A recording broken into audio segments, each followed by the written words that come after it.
Bienvenue dans Les Voix de la Ville, votre radio éphémère et itinérante. Pour célébrer la Journée internationale de la femme, l'espace pluriel de Dreux a proposé plusieurs animations du 9 au 12 mars 2026. Et nous avons choisi de poser notre micro dans cet espace pour rencontrer et donner la parole à celles qui ont pris part à ces moments d'échange. Tout de suite, le témoignage de Sylvie, qui vend des petits objets faits main qu'elle réalise elle-même. C'est de la créativité au crochet, au tricot, pour les enfants, pour les parents, les dames qui apprécient, quoi. Voilà. Alors, depuis combien de temps tu fais ça ? Là, c'est la 4e année. Disons que je suis assez créative. Je fais beaucoup de choses, de la broderie, du jardinage. Et puis les filles, c'est parti vraiment le pur des hasards. Et puis Déborah qui tient la boutique au mouton qui tricote m'a demandé une poule parce qu'elle faisait des œufs avec une autre copine. On s'est connus à la médiathèque tricot. On fait du tricot à la médiathèque de Dreux. Et elle faisait des œufs et il n'y avait personne qui voulait faire une poule. Et comme elle vend les livres, et j'ai vu une grosse poule, donc je lui dis, écoute, comme je suis une ancienne fleuriste, j'étais habituée à faire de la décoration et tout ça. Je lui dis, je vais te faire de la déco pour ta vitrine.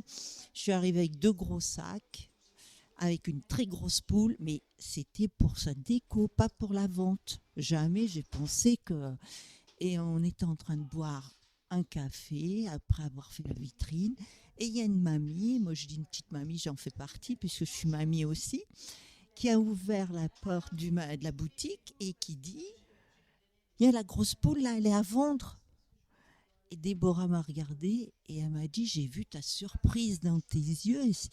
Et je l'ai vendue 30 €, mais c'était l'énorme poule que j'avais pas l'intention de vendre.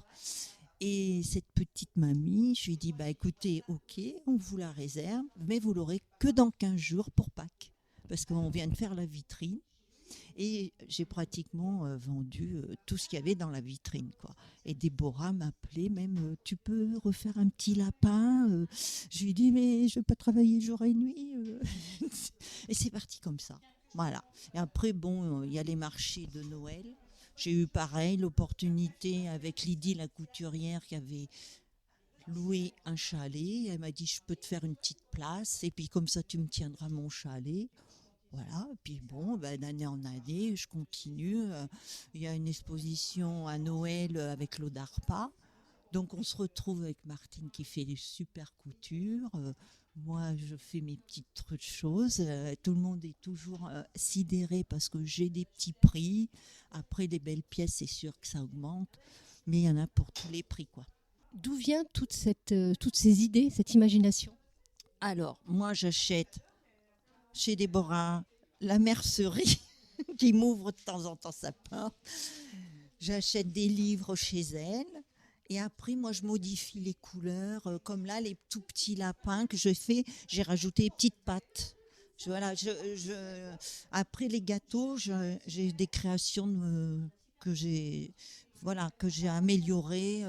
Et puis, moi, je ne fais pas vraiment sur commande. Voilà. Il y a ça à vendre. Après, exceptionnellement, pour les très, très bonnes copines. Mais autrement, non, c'est pas la demande parce que je vends déjà tellement, je fais tellement de choses que même beaucoup de gens sont étonnés qu'il y ait autant de choses, quoi. Voilà. C'est des coups de cœur. Je vois là, j'ai une copine qui est passée ce matin et elle m'a dit « Waouh, mais je savais pas que tu faisais autant de choses ».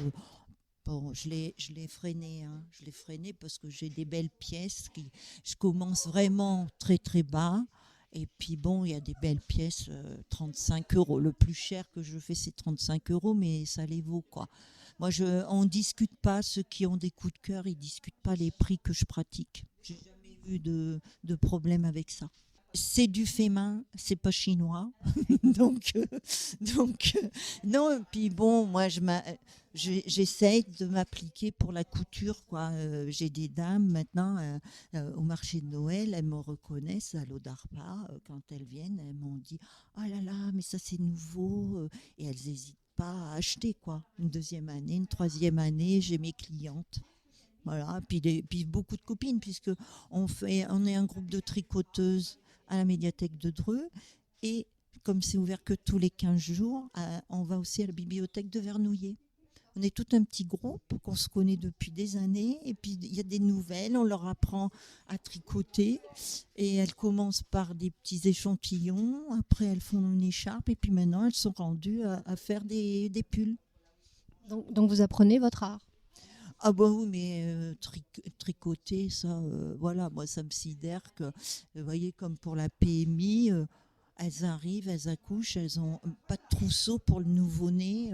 Moi j'ai 3 petits-enfants, dont des jumeaux, et je travaillais encore, et j'ai dit à ma fille, bien sûr que je vais faire toute la layette pour mes titis, comme je dis, pour ma pépette. Elle a eu un petit garçon, une petite fille, Milo et Nala. Forcément, je leur ai fait aussi leur couverture et elle les a offerts à d'autres copines qui étaient enceintes, qui lui disaient qu'est-ce que tu as comme chance que ta maman tricote aussi bien. Voilà. Mais je lui dis oui, fais-en profiter aussi tes copines parce que c'est inusable.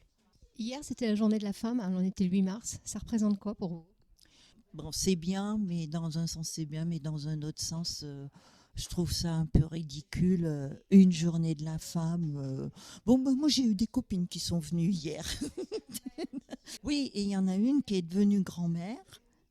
Et alors, sa fille lui avait même pas dit qu'elle allait devenir mamie. Et elle est venue parce qu'elle savait, je lui avais dit que j'avais un projet. Et elle me dit, tes chaussons, ta brassière. Je lui ai dit, c'est pour la PMI.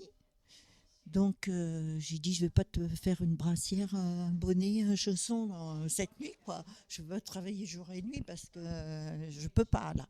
Alors, je lui ai dit, tu viens, un pluriel. Je lui ai mis de côté une petite paire de chaussons et puis un petit bonnet. Et je lui ai dit, la brassière, il reste la moitié à faire. Et du coup, c'est bien de voir vos réalisations sur les bébés des autres ou sur... Non, mais c'est le regard. Moi, je suis une ancienne fleuriste et vous voyez les gens, quand ils flashent sur quelque chose, c'est des coups de cœur. Voilà. C'était Les Voix de la Ville, votre radio éphémère et itinérante.